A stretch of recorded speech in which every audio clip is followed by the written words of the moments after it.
رینګ روډ پیښور کې مال منډي سره د پولیس موبایل باندې خودکش حمله شوې ده.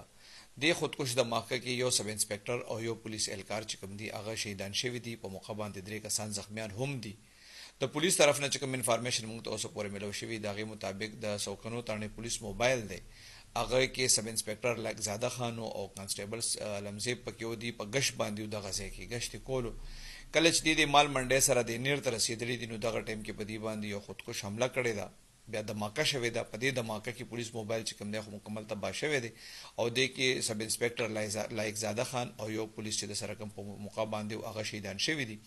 د ماکه کې درې کسان زخمیان هم دي. کله چې د ماکه اطلاع ملو شو نو د ریسکیو 112 ټیمونه د ایدي ټیمونه او د پولیس افسران چې کوم دی هغه موقع ته رسیدلي دي. زخمیان بوتلې د علاج لپاره هسپتال ته د بم ډیسپوزل یونټ چې عمله د هغه موقع ته رسیدلي ده هغه وی چې کتیب شي چې یاره د ماکه د کم نوعیت واده کې سونه بارود استعمال شوی دي. پولیس د خوش علاقو کې سرچ اپریشن هم شروع کړی دي.